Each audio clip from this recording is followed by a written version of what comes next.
Hi guys, it's Dane. So today I'm going to be answering Dane Fisher's question, and he's saying if I can do a video on leaving Phalaenopsis spikes versus cutting them and the benefits for either way.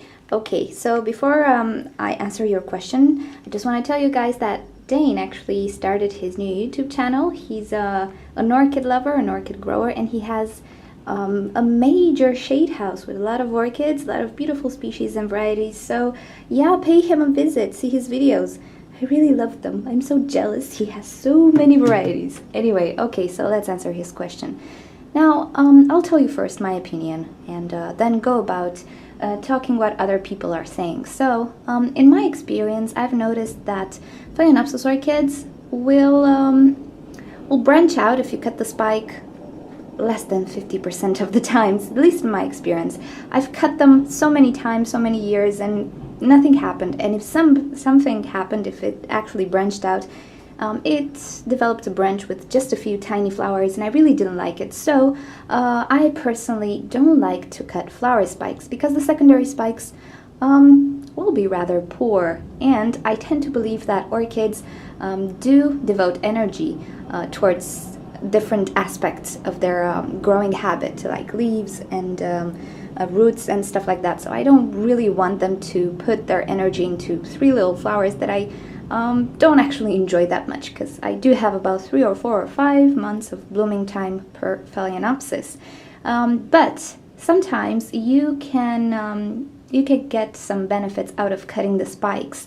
And I'll give you an example. Say you buy an orchid that is sick, you have no idea what it is, a Phalaenopsis orchid.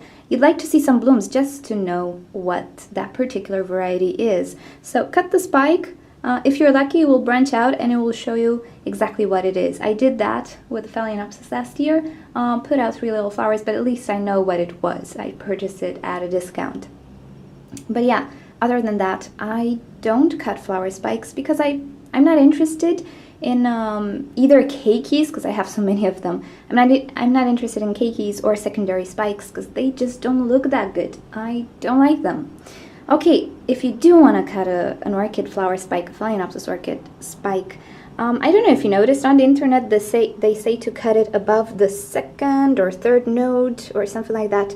I don't know why they do that, because you just lose all these nodes that can potentially put out flower spikes.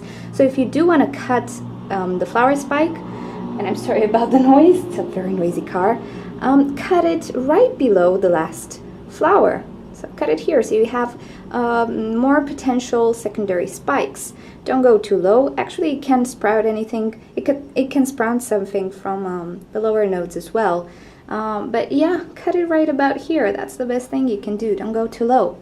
Okay, the general opinion on the internet is that secondary spikes really don't look that good. They're not spectacular in any way. And the wisdom is, especially if you want to get your plant to a contest or something like that, cut the spike at the base, leave the orchid grow and devote energy into growth all year long, and then you'll probably have a very showy flower spike. And I actually tend to believe this is the best thing you can do, as if you provide enough good conditions, the orchid can actually branch out on its own. You don't have to cut anything.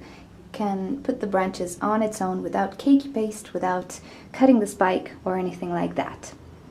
Now, in all honesty, there is a single case on the whole internet that I saw in which the secondary spikes produced a massive amount of flowers, and the show was absolutely great. And this is actually Saniti's video about a few years ago, and I'm sure you know this video, but in case you don't, you can check the description. I added a link towards that video, and her orchid that actually produced so many secondary spikes that it actually looked like a waterfall of flowers. It looked so great. But I'm not sure this happens a lot. It's the only orchid I've seen with this. In my experience, nothing happened. I mean, I cut the flower spike, most of the cases nothing sprouted, or if it did, it just put out 2 or 3 little flowers. So I prefer not doing that. And actually last year I did cut all of my flower spikes to the base and waited patiently for the rewards. And these are the results. I'm quite happy with it, so I would not cut back the flower spike and wait for a secondary blooming. But that's just me. You can research the subject. You can try it out on your own and see if your orchids do put out a show. But yeah, my belief is it's not worth it. So okay, hopefully I answered your question, and thanks for suggesting the video. If you have any other suggestions or questions, place them in a comment and I might do a video on it. So okay, if you like what you see, subscribe to my channel and I'll see you next time. Bye bye!